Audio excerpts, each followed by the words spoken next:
what are the fragments that we are, that make who we are, the fragments that we, gather through all our life, through our like family history, the culture, the society, the places we are in, like all these little fragments that creates us. So basically what creates our like identities.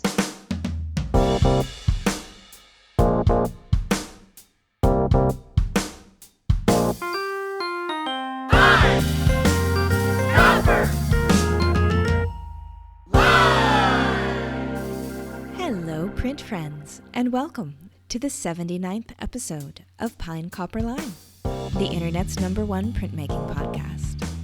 I'm your host, Miranda Metcalf. I release weekly podcasts with people in the print world who are doing something a bit beyond the expected. So please subscribe on your podcast listening app of choice. You can also find Pine Copper Line on Instagram and Facebook. All of this and more can be found at pinecopperline.com. We also have a Patreon page where supporters can join at tiers that start at just $1 a month, and they all help keep us bringing you printmaking content every week. You can also get thank yous like stickers and totes, so if that sounds like something you're interested in, please check out the link in the show notes. It's also fine if you're not interested at all in that, because times are tough and weird, and we're just trying to get through it together. So if you just want to listen to the show and enjoy what you hear, we want you to do just that. Hey, print friends! We have merch, printmaking jokes, the Pine Copper Line logo, and now, by popular demand, a Shun the Non-Believers design, which, if I do say so myself, might be my favorite thus far. Check it out now, link in the show notes. And one more quick bit of housekeeping, we are archiving past Pine Copper Line episodes on YouTube for your easy listening and sharing with people who are confused and suspicious and don't know what a podcast is and don't care to learn. Also, YouTube actually offers not bad closed captioning, so if that's something you or someone you know might want in their life, you can check it out there too. Printmaking forever, shun the non-believers. Pine Copper Line is brought to you by Speedball Art Products, who've been offering a diverse range of high-quality products to your creative practice since 1997. Products like Armheim 1618, a high-quality, low-cost paper made in collaboration with a historic paper mill near the city of Arnhem. Our editor, Timothy Pauschak, swears by it for printing lithographs, and our friend and guest of episode number 4, Miles Calvert, evangelizes its use yearly, encouraging his students to participate in Speedball's New Impressions contest, where they can produce work in every print medium. So, if you're looking for an affordable paper that can support whatever inky ideas you want to throw at it, then head on over to speedballart.com to find where you can pick up the start of your next edition. Most of us know how to go at a block with a chisel, but if you've ever seen those ukiyo-e blocks with your own eyes, you know those lines will only come from using a variety of tools, maybe most importantly a knife. And luckily for our editor, Maclean's has resources to show you exactly how to hold your new tools in your hands and keep your joints safe and comfortable. So, go to imacleans.com to find your new favorite tool and learn something new today. Now, we usually plug our next week's episode at the end of the episode, but next week we're talking with Phil Sanders, previous director of the Robert Blackburn Printmaking Workshop and master printer at ULAE. We're going to be discussing his new book, Prints and Their Makers, and we don't want you to miss out on the Prints and Their Makers book clubs that he's launching next week. These events are free and open to the public. They're going to be a bi-weekly look at fine art prints and the art of printmaking from the perspective of artists, printers, and publishers. These 45-minute Zoom events will also include time for questions and catching up afterwards. The first one is starting on February 25th. This is going to be a great way to feel connected to our community while we're all still social distancing. Go to philsandersprintmaking.com/book-club or check out the link in the show notes to find more details. I'll see you there. My guest this week is Ewelina Skowrońska. Ewelina is a Polish printmaker who trained in the UK and now lives and works in Tokyo. In this episode, we talk about her political science background shaping her art career, advertising as an art form, moving to Japan and discovering the print scene there, the female body in flux, and how sometimes when you need a print studio, you just gotta make one yourself. So, without further ado, sit back, relax, and prepare to build something with Ewelina Skowrońska. Hi, Ewelina. How's it going? Hello, hello. How are you? I'm very well. I'm good. I'm really thrilled to be talking to someone who's kind of in my time zone, where it's both daytime for us. That's unusual during my Pine Copper Lime interviews. Yes, I totally know what you mean, because usually I also Zoom or Skype with people from Europe or US, and it's always like different time zones. So it's also nice to speak with someone a little bit closer to Japan. Yeah, because I think we're 3 hours apart, which is, that's just East Coast, West Coast, for the States. Well, I definitely got to know you when you sent me an email and introduced yourself and let me know sort of who you were and what you were doing. And I found it very intriguing. And so I'm really excited to learn more. You kind of touched on several of my interests here, not the least of which is that you live in Tokyo and I am a Japanophile, Nipponophile. I'm not sure exactly what you call that, but I've long been interested in Japan and Japanese culture. And you're from Poland, which is where my husband's family is from. And so I was Wow. yeah. And so I was like, oh, interesting. So I'm really excited to hear more about your life and your art practice. But before we dive into all of it, would you please introduce yourself a little bit to people and let them know who you are and where you are and how would you describe it as what it is that you do? Sure. So first of all, thank you for having me. When I discovered your podcast about printmaking, I was like, oh my God, wow, she's so great. She's amazing. And all the episode you had, I was like, oh my God, I want to be there. So thank you for inviting me. But yes, going back to me and my practice, my name is Ewelina Skowrońska. I'm a Polish visual artist, mainly working with printmaking. Also work with ceramic, doing sculptures and 3D objects. For 5 years now, I live in Japan, and this is where I have my studio and just create my work. And I can say that my work is quite feminine. I'm interested in the body and what kind of story brings the body, what is the experience of living within the body, and how culture and society influence also our bodies. Beautiful. A little more background on you first. You said that you're from Poland. Can you tell us about where you grew up and what role art had in that part of your life? So I'm from southwest of Poland, a city called Wrocław. It's quite close to Germany, to Berlin is maybe 3 hours drive. And this is where I was growing up, and I was actually going to university, and I studied political science. I always wanted to do art, but I didn't get accepted to the art school, and my parents, they pursued me to study something, and I just found politics science quite interesting. So I did my master's there, and then I started working actually in advertising because I want to do still something creative, and I felt that advertising could combine those elements of still being creative and working.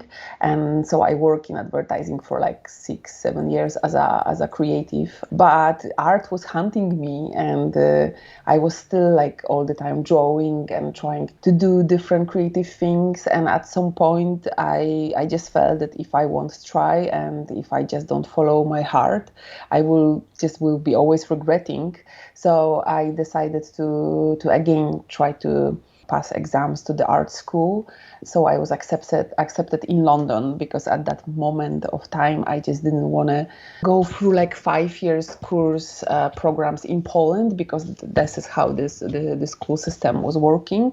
I felt I'm a little bit too old to start kind of from the scratch, and I could do my master's in London since I already had a master, and I got accepted. I got full scholarship, so I quit my job and I moved to London, and I study in Camberwell College of Art, which has amazing printmaking department, and I fall in love with printmaking over there, and I graduated, and then I moved to Japan. Just like that. Yeah. Just boom, boom, boom. Yeah.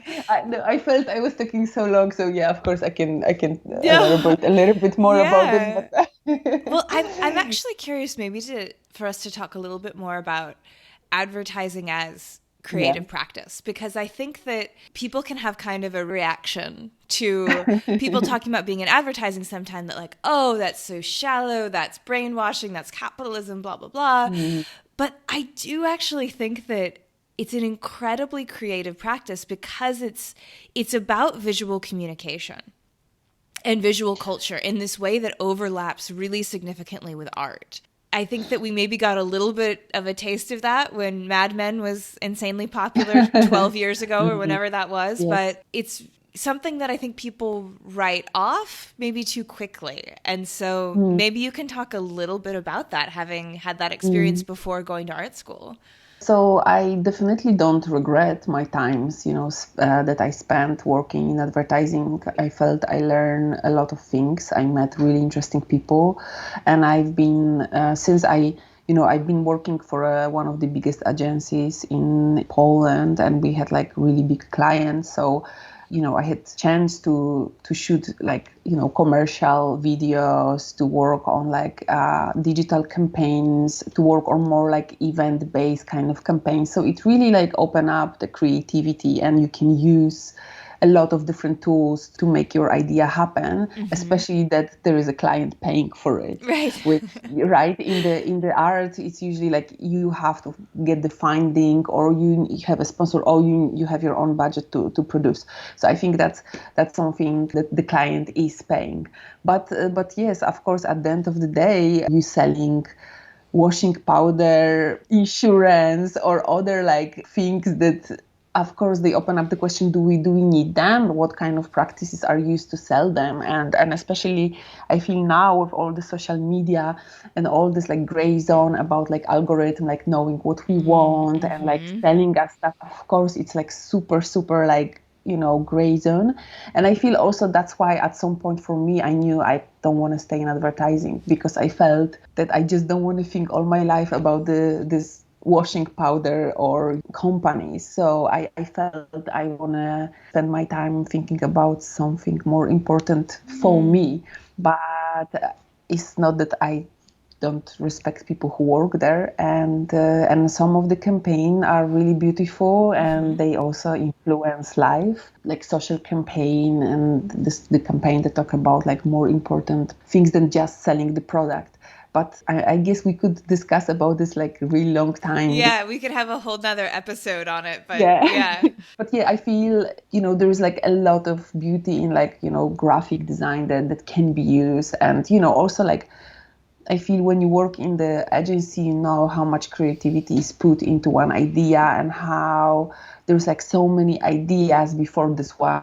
It's like, it's what people see outside. So I think that also is what is interesting, the creative process and the thinking process behind this like commercial or the banner, on the website. Definitely. And it's something that I think about particularly in the context of people who aren't in the arts or who don't actively seek to put art in their life.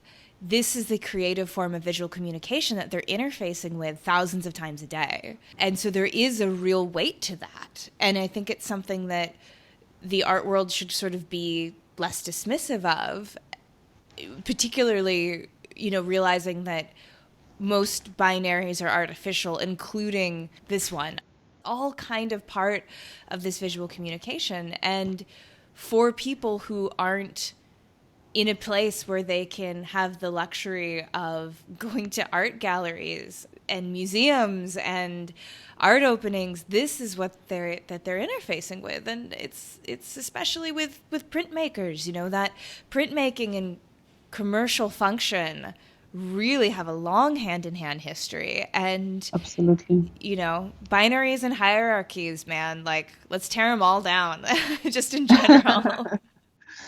Yeah, absolutely. I couldn't agree more. And I feel also like maybe more in the luxury brands, you can see how they like really taking, they want to work with like big artists. When you think, for example, like Judy Chicago, she was collaborating with Dior on this like really big kind of catwalk thing when they built this like stage, and like some artisan from India were doing embroidery of Judy Chicago, like huge posters on the like fabric. But at the end of the day, they were like models showing the clothes, right?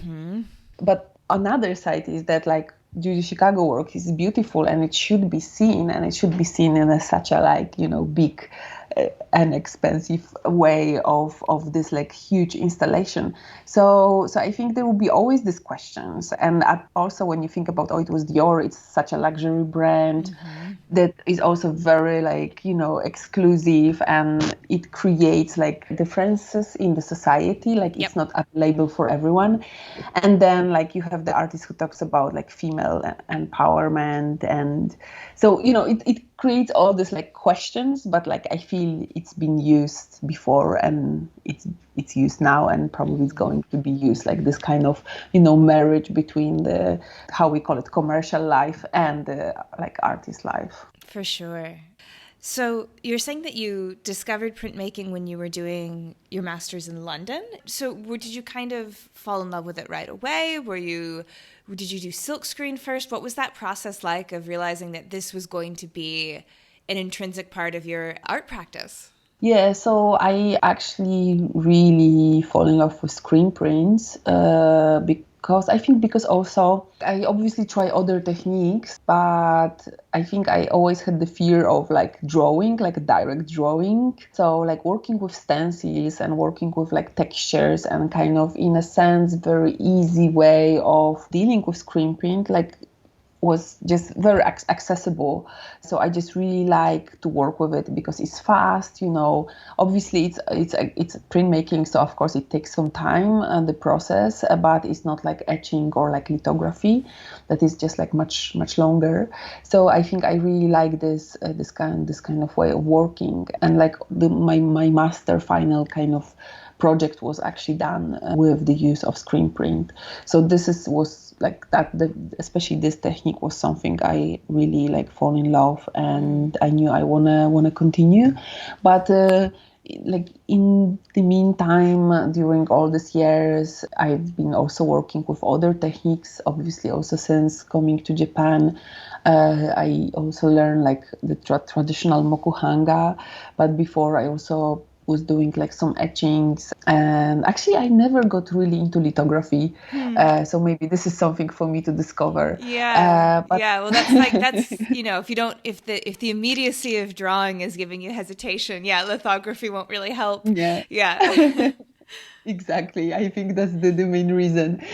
So and since then I've been creating my art using these techniques, and it's quite interesting to also talk about this, because very often in the art world, like I feel there is this line between fine art and printmaking, and somehow I feel I'm kind of in between, because I don't feel my work like maybe necessarily follow the traditional like printmaking understanding.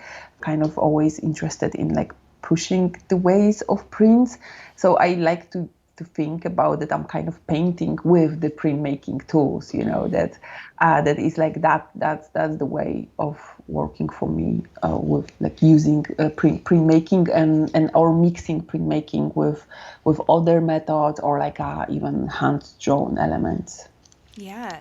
And so you went to college in London, you studied printmaking, and then you just moved to Japan. Like, please tell us more about that process. So the answer, it's very, very easy, like very simple. The oldest question, it's very often the reasons why people travel. It's because they meet someone. I wondered, yeah. So in Japan, I met my partner, and he's not Japanese. He's also Polish. But we met in London, and he was working for the Japanese company, and he got offered to be relocated. And literally, like few months after I graduated, this kind of opportunity happened, and we decided to give a try and go To be honest, me personally, I wasn't like so sure to do it because I just graduated and I felt like I want to be in London. There's like the art is amazing. Maybe it's like tough. It's, it's expensive and big, but like I felt I just didn't do enough in London yet. And moving to Japan just like straight after graduation and also like straight after like changing my whole life from like advertising to art. And I didn't even know who I am, as an artist. And moving to completely different culture, different country, time zone, like everything like new without like knowing the language. So it felt like overwhelming. But on the other hand, it was also excited, and I didn't have like any strong arguments to stay in London apart from like, I'm so scared. Had you been to Japan before? Did you know what to expect? I've been once, but I was doing some design exhibition with a friend. I was helping. They were doing like the exhibition of Polish design during the Tokyo Designers Week. But, it's completely different when you go somewhere for 1 week and when you actually live there. So I think I had this like kind of stereotypes in my head now when I think about this, about Japan, and I completely didn't know what can I expect and how life is going to be here. But like I mentioned, it just felt also part like a kind of adventure. So that's why I decided like, why not? Let's give it a try. And and we moved. So when it comes to logistic and visa, that was all taken care of. So for that respect, I was very, very lucky.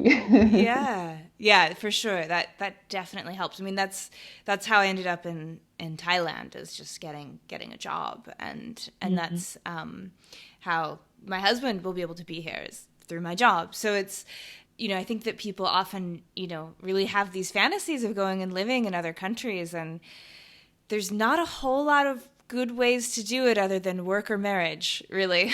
the two ways if you want to live somewhere for an extended period of time or an indefinite period of time. Definitely, especially if you travel like outside EU, which like, traveling and moving around is like easy, but definitely I'm not sure about like Thailand, but like Japan is one of these countries that is not very easy to move in. It's not very easy to get the visa, even like renting apartment for foreigners. You can be rejected because you're foreigners, not even talking about like having all the credentials and the, kind of people, the Japanese side that was telling, the landlord that this person is good and will pay you every month, know. So definitely Japan is one of these countries that it's a little bit more difficult. It takes some more energy, but I know here people who did it because they just want to be in Japan for this or another reason, and they manage, but without the marriage and without the job. So it's possible, but it's for sure challenging. It definitely is. And Thailand is the same way. That I think that there's also a sense of this in Japan, where they're happy for you to come visit and they're happy to meet you, and it's a very polite, very welcoming society, but they're very protective of their Thainess. And, when you look at the history of colonialism, you can't blame them. And so, for instance, in Thailand, there's really not a path to citizenship for anyone who's not Thai. And you can't purchase property if you're not Thai. And even if you marry a Thai person, that doesn't necessarily make things easier for you. At no point do you get to get the equivalent of permanent residency status in Australia or a green card in the United States. It's you have to kind of continue to keep your paperwork up to date. And again, it's one of the things that particularly maybe as an American coming from a completely like colonized country, melting pot, I don't really have a strong enough sense of culture to kind of really understand it, but I do respect it for sure as a way of living and adjusting to the fact that like you don't get to have something just because you want it. Like they have every right to be like, no, you don't get to be Thai. You're not Thai. And it's like, yes, I'm not, Thank you for reminding. Yeah, exactly.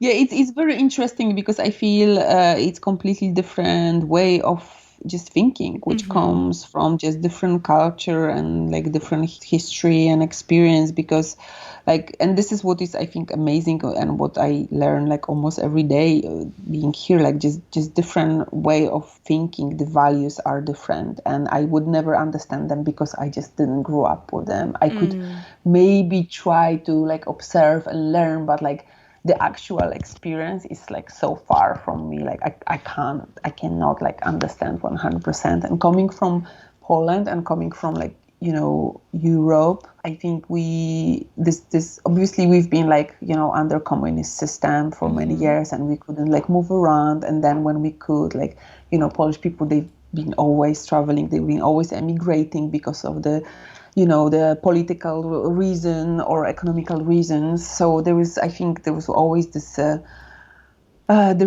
element of like, you know, being outside of Poland or moving around, and especially with European Union, it become even more easier. And just, I think there is not such a strong identity. I was like, I'm a Polish, you know, and you are not. But here, especially Japan, that also been closed for so many years, and really like when you think they've been open for like what 200 something years, it's just like, it's almost like wow, it's just like so little, and you can really feel this on every step. You can really feel it, and like you said, they are very welcoming, and and they happy if you come here, but it's a little bit more difficult when you stay. And I think that the more you stay, the more like obviously certain things are easier, but then the next one are becoming more and more difficult. So yeah, but that's also part of the experience, I feel, and that's something what I always feel. It stretched your brain and stretch of like seeing the world. Yep. If you're comfortable, you're not growing. Yes. You know? Yeah, for the most part. Or I guess like you don't have to necessarily like be in active discomfort to grow as a person or as an artist, but discomfort definitely is a more active opportunity to develop oneself or one's artistic practice. Absolutely. And then so you arrived in Tokyo. What did you find in the way of a contemporary printmaking scene there? Not much. Yeah. Yeah, that was one of this first like such a huge you know, disappointment, because knowing also the history of printmaking and knowing about the tradition of like even stencil making for like kimono dyes, and like, you know, that it was actually like happening here, and then the ukiyo prints. So I just expect there will be like so many print shops that I could like you know, open access studio that I could just like go and print, but even this become like, it was really challenge. And now at the end I found some places, but now I know there are like just like really like few places to do your work here in Tokyo. So obviously then you also don't see a lot of this work, you know, made by other artists. If they do prints, they're doing in a very kind of like limited ways. And some of them, they have maybe small like printing places at their homes, which obviously like, you know, it gives you some limitation. You don't have so much freedom. So yeah, that was really big surprise for me when I came to Tokyo. Yeah, I had a similar experience getting to know the Tokyo print scene and visiting it myself, you know, and learning that the artists who are there, it's really, you got to make do yourself unless you have access to a university as an instructor or student. Exactly. It's the community-centered printmaking is very few and far between, if it exists at all. And it is a bit of a surprise, I think, because as printmakers, we have such a reverence for that tradition in Japan, and Tokyo being the main city, you bring your assumptions and you think, oh, wow, I bet it's just thriving. And then you realize that no, actually Seoul has far more community access studios than Tokyo. Absolutely. Which is a bit of a surprise. And particularly, I think, given that the artists who are working, the printmakers who are working in Tokyo and in Japan more broadly, are remarkably talented, incredible printmakers living and working in Japan right now. But it's really done without that print community in the way that we think of it in Europe and Americas. And even in, I would argue, even in Southeast Asia as well, which has plenty of community-based printmaking. So yeah, it's kind of, it's people are working, but they're working very individually. Yes, I feel so. And it's like also the knowledge, the common knowledge of people about what printmaking is like very small. Like, and most of them, they don't know. Even if you use like Japanese word like hanga, they understand a little bit more, but they can't really understand what do you mean. When like my experience from London or US, at least silk print, like screen print, is because it's the connotations like, oh, t-shirts or tote bags. They at least know right? something. Yeah. Exactly.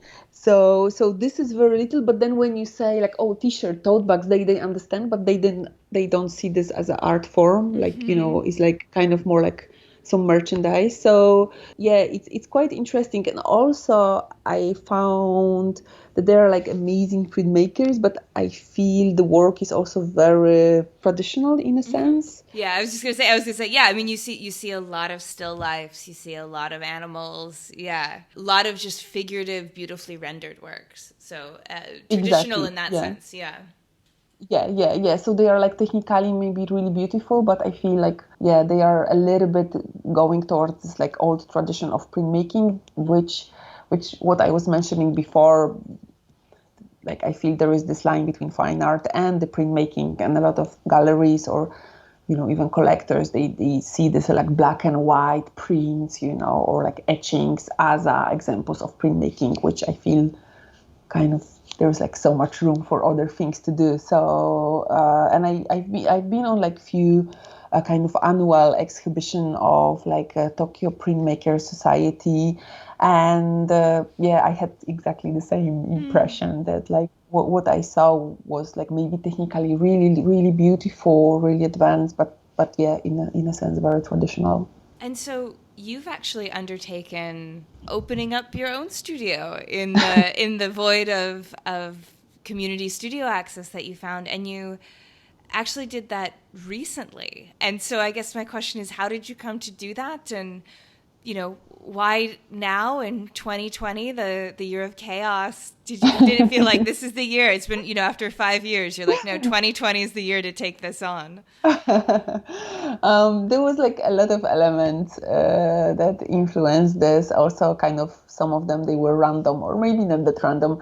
So basically, for like all this time I've been in Tokyo, I was lucky enough that I found a screen print studio run by Itami-san and Fuki-san in Koenji, and I've been like super lucky because the studios may be like small and kind of in a sense coming also from like London beautiful studios, like very DIY, and you know, like I was printing with just like DIY tables with no like vacuum and, you know, like all this kind of very like simple equipment, but they are printing for big name artists. So I thought if they manage to achieve that quality of printing with this equipment, it means like it's possible.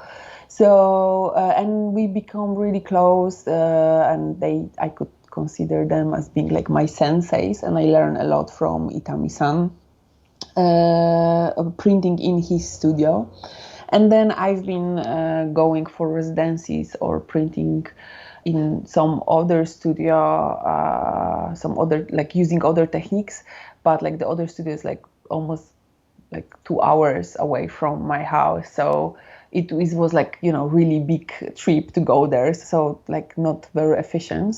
And then at some point I had a printmaking residency in Japan. It is like created 2 years ago, place close to Nagasaki, just for printmakers, and they have like a really nice studio because it's like old school converted into studio. It's like this program made by like local government, because obviously the population is aging and there is no much new like kids, so there's like a lot of this empty buildings, empty schools, and they decided to invest some money and create like this artist in residency.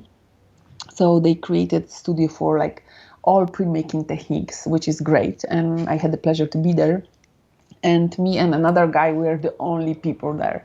So, thinking about Japan, a limited space, I had like so much space to work. And I just felt it's time to have my own place, not only to print, but it's like my own studio. Because before I've been, using part of my living room to think about my work, to sketch and to like do preparations, and was printing at other people's studio, but I couldn't, leave my stuff there, or I just go there to print. So I felt it's time to actually have my own space where I can experiment, do dirty things that I can't really do in my living room, to have space to invite people to talk about my work and to show my work.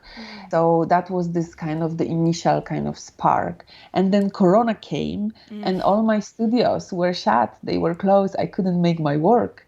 So it also showed me how, how my art practice depends on other people. And I don't want this. I don't like this. And then just two other friends told me that they found this building in the north part of Tokyo. North part of Tokyo was always cheaper part of the city, because it was they mainly people like working class was living there, factory workers and other like just really working class people. So it was old, it was cheaper, and now, and actually it's really beautiful because it survives the Tokyo firebombing. So like there's like a lot of old buildings, and I think Sumida World now is also investing some money to bring more artists and to rent some spaces which are abandoned or like they belong to some like older people. And it sounds like there's maybe a lot of historical buildings there. Yes. Yeah. Oh, I bet that's gorgeous. Like the picture you're painting of just industrial meets historical Tokyo buildings just sounds absolutely stunning. Yeah. And apparently there's like a lot of artists or artist studios around there because it's cheaper. It's cheap and pretty. That's what we like. Well, I think it also depends what does it mean pretty for you, because some of these buildings are like old, and for me they are pretty, but they are maybe not pretty in a sense how people imagine, like Japanese, old, like with sliding doors with the washi paper. No, not like this. Yeah. But like still really, really cute, and also it shows so much history, the way how the urban spaces also were created. And there is like a lot of this like small shops, like run by, there's like, I don't know, ladies selling just tofu or selling something else. So you can really feel very local vibe there. You can really feel that you are, in some local area. So we had opportunity to just rent a space that is big enough and like cheap enough for me to use it. And in one of the space, I decided to create a screen printing studio, and having also experience in printing in my sensei studio, which was like mostly DIY, I also knew I can create something like good without like buying, all the equipment that is like super professional. So this is what I did, and we moved actually end of September. So it's like really, really fresh place. I'm still like polishing some elements because I thought this will work, but it doesn't, and this could work better. So I'm still like adjusting, but so far so good. I managed to print. So it's working. It's actually working, and I hope because apart from my studio, there is like two other artists, and we have small space that for now is gallery, but we want this space to be just active when it comes to art and culture. We can like host artist talk, panel discussions, screenings, some pop-ups. So we hope this space will be vibrant, and we will have other artists coming, showing their work or talking about the work, and hopefully I can spread the love for printmaking more. Absolutely. Does the shop have a name? Not yet. Not yet. Okay. Yeah, we have different ideas because it's also quite interesting. One of the person who is a part of it, he is not the artist. He is entrepreneur, and he's interested in like offline experience. And we've been discussing like, oh, the space should have a name. And then he said something interesting like, But that's kind of also old-fashioned thinking, because if the space is like, it's my space, but also like his space and the other person's space, and like, and it can be pop-up show, but it could be a gallery. Like, why we need to have like something that is one permanent name? Maybe it could be many things at the same time, which is like quite interesting to think about this. I think especially also now in the corona, because a lot of people stay at home, so they work from home, but then maybe the spaces they meet, they become something else as well. So I think it's quite interesting way of thinking. But we agree that definitely at least the gallery should have a name. So we're now working on the gallery name. We have few ideas, but hopefully to the end of this year we will like, nail it down. Yeah, well, when you find out and when you have like the name, so you get the Instagram or the website or whatever, make sure to let me know, and I'll be happy to share it with people. Yeah, because I think that there are many people interested in contemporary printmaking in Japan, and it's a bit difficult to understand or to gain access to unless you're there.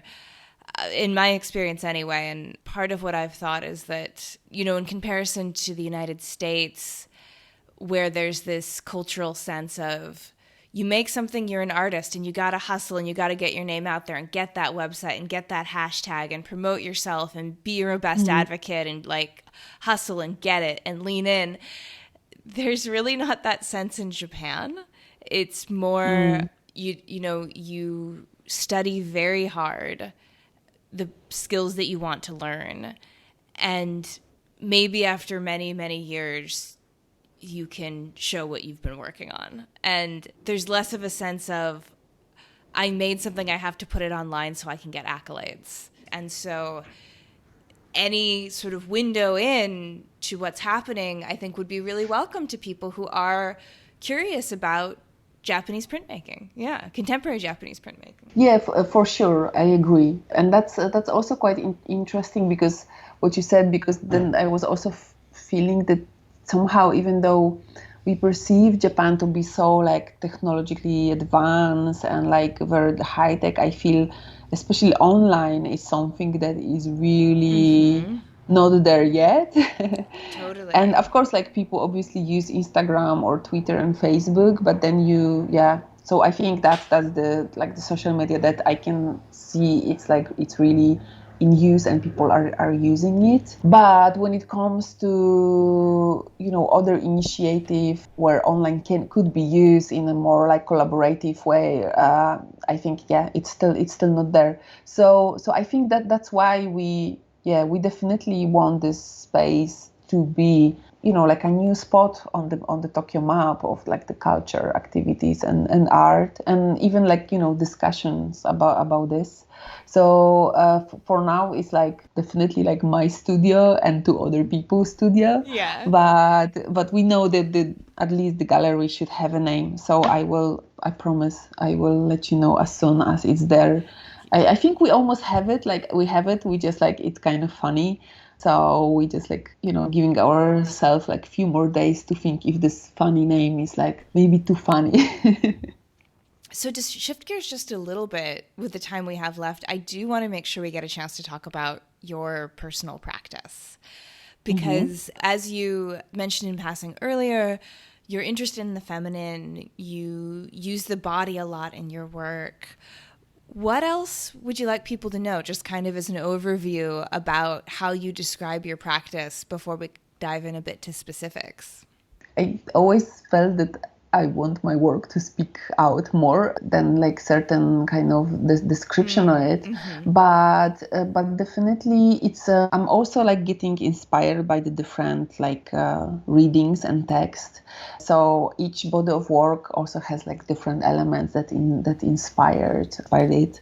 And for example, my previous the body of work I was doing in Minami Shimabara in this residency that I mentioned in Nagasaki Prefecture was inspired by the poetry of Sappho. Sappho was like ancient Greek poet. She was living on the island of Lesbos, and what was really interesting was that like most of her poems didn't survive until today, and what we have access is just the fragments. So I was using her work when I was like creating my work, and I was thinking at that time about, you know, what are the fragments that we are that make who we are, you know, the fragments that we, you know, gather through all our life, through our like family history, the culture, the society, the, you know, the places we are in, like all these little fragments that creates us. So basically what creates our like identities. And then I can see that also reflects in, for me, in the body. And maybe because I was turning 40 this year, I was really also thinking about like who I am as a person, who I am as an artist, who I am as a woman. And so all these elements were like the, you know, the mixture of thoughts that were, you know, based in my work. So I guess this is what I want the people think about. I always am curious about artwork that is exploring the feminine or feminism or the female experience or the female identifying experience or the being raised culturally female experience. It often comes back to the body, and in a way that work that explores the masculine doesn't seem to, if we are to, you know, use that arbitrary binary. And I always find that really interesting, that it's often about blood and breasts and hands and just the body. The female body is often at the heart of a lot of explorations, including, you know, Judy Chicago, who we mentioned earlier, and, you know, a lot of these really iconic, important artists in this canon. And I've got theories about why that is, but I would love to hear someone who's in the practice speak to it. For me, I feel maybe because this is something the closest, you know, to me, like actually my body, and I can, and I feel I'm in, and I've been all my life almost, and I hope through all my life I will be still learning my body, and I can see how it's changing, and how also, especially when you're female, it changed during your lifetime. How when you're pregnant, you know, your body gets bigger. When you are on your period, you're also changing. It's like in a constant flux. And I can also see how all of this stuff that we've been talking about, cultural thing, the family like stories, our experience, how they actually like also shape our body. So for me, it's really interesting connection between those two. And because this is something you know, it's with me every day. Maybe that's why I'm so much like interested, and I can't stop thinking about this. And I can see how the music influenced my body, how other people influence my body. And especially that I also see this kind of like I don't know if I can explain this correctly. Like I almost feel there's like different, you know, the different sides of me, and I'm sure we all have similar experience. There's like certain me that is presented outside, which is also connected with all we've been talking before, like all this like social cultural thing. And I can see it, especially that I'm a Polish person living in Japan, so I can see how much actually Polish I am, or how like, you know, religion. I was raised as a Catholic, even though I'm not practicing and I, you know, don't go to church.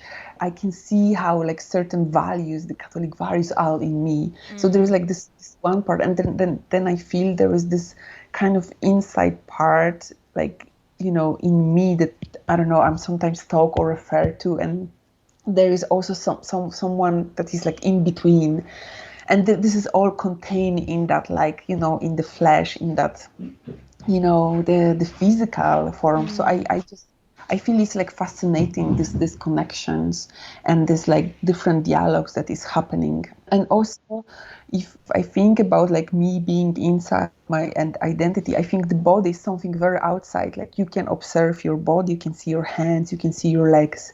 You don't really see your face. You see your face only in the or only on the photo. But the legs and the hands, they are the way of experiencing the world. So that's also something I'm really, really interested. And when you, for example, make love, with someone, it's almost like a snapshot of like body parts and like the elements that, encounter another person, which is also like really interesting. So those are like probably for me the reasons why I'm interested in that kind of, way of thinking. Yeah, that's a lot.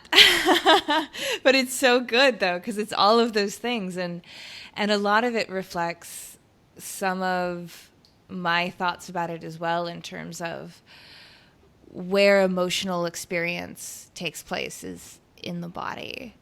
And I think a lot of coming to understand the way we feel about things is learning to live in harmony with our bodies, and thinking about emotions in this sense of recognizing the bodily experience that we're having and coming to understand it as our human experience. And, while the politics of bodies, and particularly the politics of gender and bodies, is extremely complicated. And, you can get into, not all women have uteruses. Not all women have vaginas, even. It's just the politics of how we create gender and how it relates to the body is extremely complex and beautiful in its own way. But what it comes down to is that everyone has a body. And yes, it is how we interface with the world. And it is how we manifest emotions, which is such a fascinating process. And traditionally, female bodies, as society, has defined them for hundreds of years, and female emotions, as society has defined those for hundreds of years, are something that is frightening and powerful and sought to be controlled either through cultural norms or legislation. And it's, I think, part of exploring the feminine, and it's part of exploring feminism, is finding ways to push against that. And, you look at all you have to do is look at the origin of the word hysterical to understand that. That, for me, is part of the reason why I think artists who are interested in explore this return to the body is that, pretty much universally, you look at history, you look at the way people are socialized, female bodies, female emotions. We have to control them. They're inconvenient. They're messy. There's something to be ashamed of. And it's just being like, fuck that. Yes, that's definitely like part of it. And I feel especially now with the like current political climate and all the, discussions that are happening, it's very, very current. I don't know if you are aware what's going on now in Poland. A few weeks ago, the very right-wing government that is like now ruling, they put like almost complete ban of like abortion, even when I did see that. Even if you're like the fetus is like kind of will be born like deformed or even can like die after the birth, like the woman is legally not allowed to make the abortion. So it was like the cherry kind of this decision was like the cherry on the top of the cake of this was happening, and like thousands of women went on the streets, and the strikes are continuing until today. I was also responsible of organizing the strike, the manifestation like here in Tokyo in front of the Polish embassy, because we have 2020 and we still, our bodies are in danger, still other people telling women what we should or not should do and how we should do it. Still we don't have a full decision about over our own bodies. It's really hard to believe, because I feel we've been so we got used to certain like freedoms and certain like way of living, but we forgot that they are actually quite young. Like in Poland, actually we celebrated last year like only 100 year when Poland got like civil rights to women and they could vote. And it was one of the earliest countries that was like giving women the right to vote. It's just like 100 years ago. And after 100 years ago, we still have to have the same fight, and we still have to prove that we have rights to make decision about our bodies. And then the subject is like so big, because even if you think about like the science, we believe in science because we believe the science is accurate. It's not esoteric, it's not like energy, it's the science. They make the research, and that's the truth. But there is like a lot of biases under, like, during the making certain research. And when you think about like even Darwinist and what he was like thinking about the like woman, that they are actually like not as smart as men, and they supposed to stay at home because they are the best as a like home like takers, and they Yep. care about the family, and this kind of way of thinking influenced the whole thought that was like happening during all these years, and also like future researchers and like the topics to be researched. So there is obviously like so much work that needs to be done. And going back to the body, to this like very, this is not philosophy, it's like it's very physical, it's there. So I feel it should be discussed and it should be shared. And it's kind of interesting to think that for some people it's like very scary. So it has to be somehow controlled. Yeah, I don't know if you've heard of a book that was recently published in the US called Cassandra Speaks. It was by a woman named Elizabeth Lesser, and it's a sort of a retelling of history and really the Western thought canon through this lens of understanding of, if women were the voices telling it, it would be a very different history.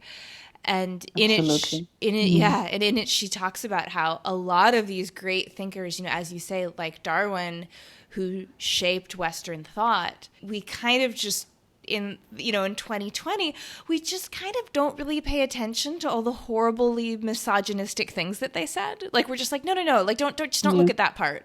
But like, people have been looking at that part for hundreds of years, and it did shape us. Like their writing shaped us, as much as the Finch's beaks in there with that text, as you say, are things about, women being biologically inferior and needing to fulfill certain roles, anatomy is destiny, all of that. So it might be of interest to you, just kind of based on some of the things that you were talking about, but it's a really beautiful, thought game that's sort of thinking about history if women were the ones telling it. I do like that idea. The subject is also very interesting when we come back to Japan, and also like the role and the position of women in that society, because that's completely different concept here again. And like, like Japan, it is like very traditional country, conservative, and also patriarchal when you look at the numbers of like female CEO, or like even PhD students, or like the like female who are having like a top positions at the university. It's like, it's obviously they are in a disadvantage.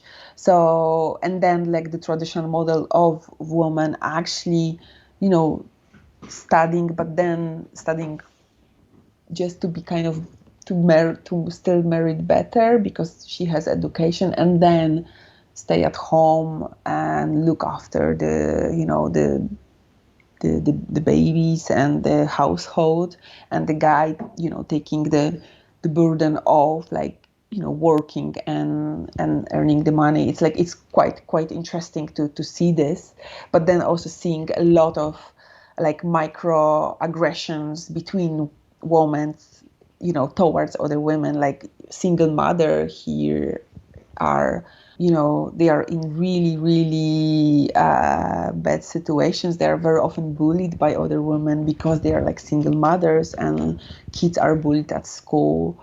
So there is like the whole like culture actually created by like women towards other women, which is like so interesting and sad. And then adding on the top like the involvement of women in the politics in a sense of even following like Me Too movement or other like movements just doesn't exist. There is no this like, you know, critical thinking kind of created. So it's like it's also really interesting to see this. And then when I ask like Japanese women, are you happy? That's kind of stupid question because they don't think about the other side, right? But for me, coming from the Western, it's like how you can, you know, agree to live like, you know, live like this and not wanted to change this. So yeah, it's quite interesting to see this.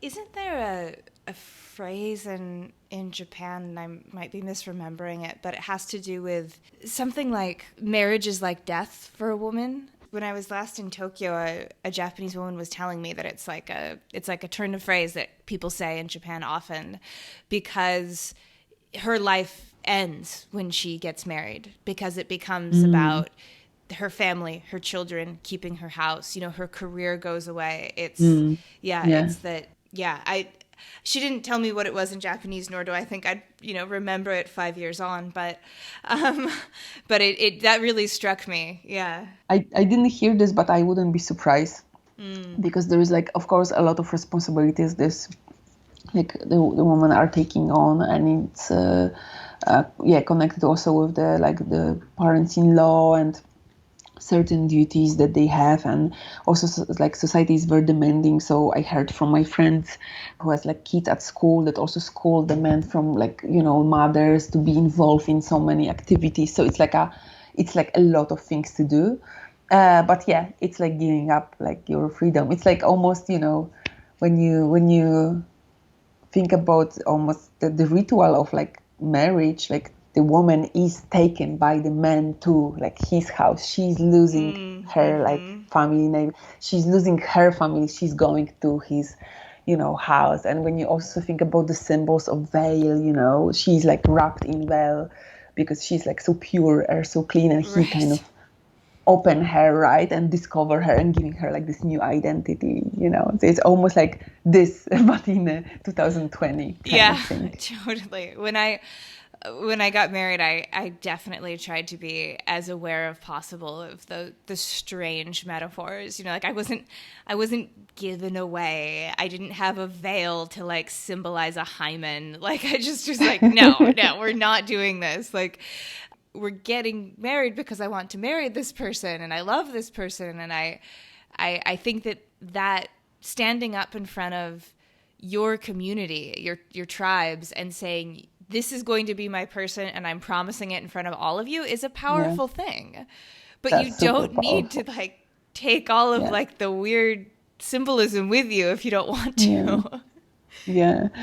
I totally know what you mean, because to be honest, until now I have I call my husband my partner, because I think it gives, at least with my understanding of the, you know, the Polish kind of power of the word like wife and husband, I feel it describes better when I call like him is my partner, because for me there is like in the name like husband and wife, there is like certain element of like you kind of possess me, you know, I'm yours in that kind of sense. So yeah, until today he's my partner. Yeah, that's beautiful. Well, I feel like we've run out of recording time because I know. I think that I feel like our conversation was like a stone across like a deep lake. Like we just got to like skip. You know, we got to talk about all these things just a little bit, but it's just really been delightful to chat with you and to get to know you better. And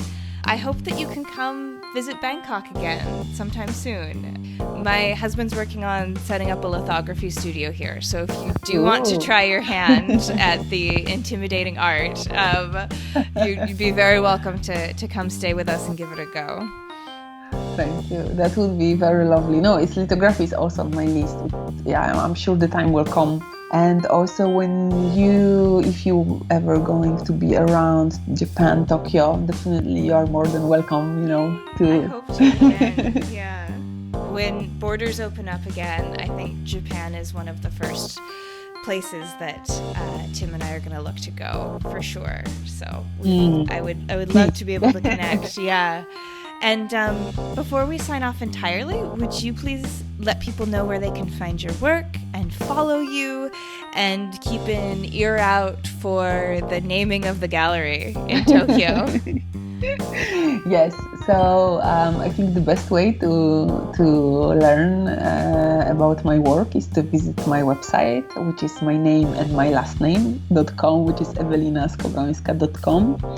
You can also find me and follow me on Instagram. And my name, you can just type my name or you can type Ewelelo. And yes, and I'm on my Instagram. I'm usually quite regularly post about like news and stuff. So definitely everything what will happen in the studio will be a post on Instagram or Facebook. You can also sign up on my website to the newsletter. I promise not to spam with too many newsletters. Beautiful. Well, thank you again. I will put links to everything in the show notes so people don't need to have maybe a little panic trying to spell your last name. And so it'll be easy for them. And I will definitely be in touch. And it has been great chatting. So thank you again for reaching out. And I hope we get to stay in touch and work together again. I'm sure. Thank you so much for having me, Miranda. It was a pleasure. Well, that's our show for this week. Join me again next week when my guest will be Phil Sanders, previous director of the Robert Blackburn Printmaking Workshop and master printer at ULAE. We'll be discussing his new book, Prints and Their Makers, updating the canon and trying to figure out how to expand your community. You won't want to miss it. This episode, like all episodes, was written and produced by me, Miranda Metcalf, with editing by Timothy Pauschak and music by Joshua Weber. I'll see you next week.